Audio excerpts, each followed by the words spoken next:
Stress is something we all have. Some of us can deal with it, some of us can't. Which are you? Dealing with stress in a home, work, or school environment can be rather difficult. In order to help us be able to deal with stress, we're going to look at three things. We're going to understand and recognize stress. We're going to look at the impacts of stress, and we're also going to look at how we can manage that stress on a regular basis. There are many different types of stress in this world. Some are good, some are bad. Good stress, you say? Yes, there is good stress. We're going to talk about two of those now. The first is going to be that of survival. Survival stress is very important. It's also known as the fight or flight instinct. An article published May of 2013 on helpguide.org explains when you perceive a threat, your nervous system responds by releasing a flood of stress hormones, including adrenaline and cortisol. These hormones rouse the body for emergency action. Your heart pounds faster, muscles tighten, blood pressure rises, breath quickens, and your senses become sharper. These physical changes speed your reaction time, increase your strength and stamina, and enhance your focus, preparing you to either take flight or fight the danger at hand. Now, a second type of good stress that we can experience in our regular day-to-day lives is that of change. Change, you say. Change can be a good stressor. As Alice Boyce explains, make a reminder list of some examples of change that has turned out positive, or minimize other willpower demands during times of change so that you have some coping reserves available to you. By being able to look at the positive sides of change, you can use that as a good stress in your life. While good stress does exist, bad stress is more common. And now we're going to look at three types of bad stress. The first is that of environmental. Anything around you, other people, the place where you work, even phobias that you may have. The second is that of internal stress. Laying there in bed, trying to fall asleep, your mind starts racing, and you begin to stress yourself out. This is a form of internal stress.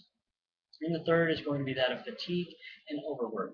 We've all had those times where we've had to pull long hours, multiple days in a row, and it begins to take its toll upon your body.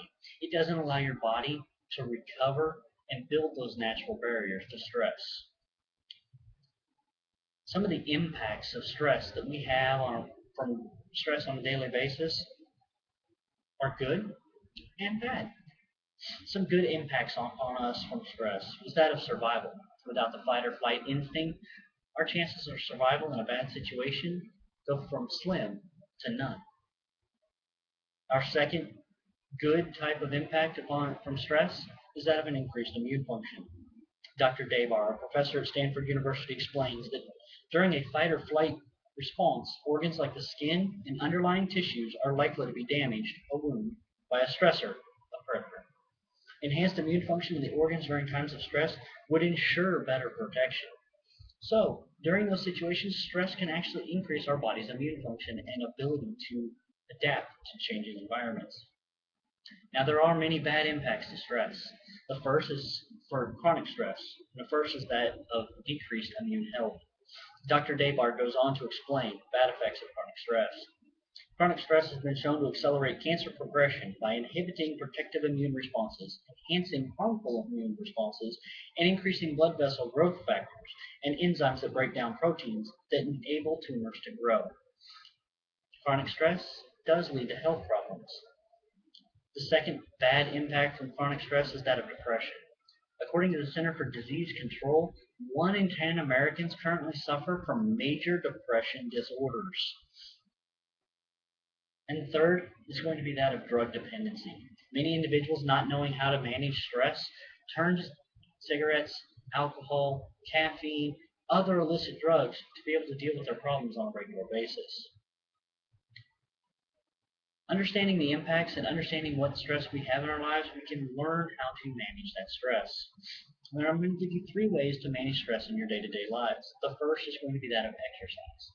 Exercise allows the body to release endorphins and other natural enzymes to help recover and build those natural stress barriers that will allow your body to cope with stress.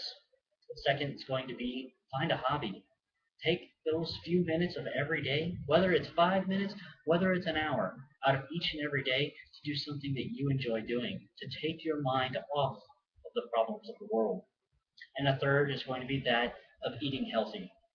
Proper Providing proper vitamins and minerals for your body allows your body to recover and build those natural barriers to stress so that way we don't have to focus on managing it. We allow our body to do that for us. I hope now, after listening to me, we can all understand and recognize stress better, know what the impacts of stress are on our daily lives, and how we can manage that stress to help us all out. And remember, everyone's stressors, reactions to stress, and your ways of dealing with stress are different. It may take a little experimentation, a little time, and a little practice, but you'll find something that works for you. Keep trying and try not to stress about it.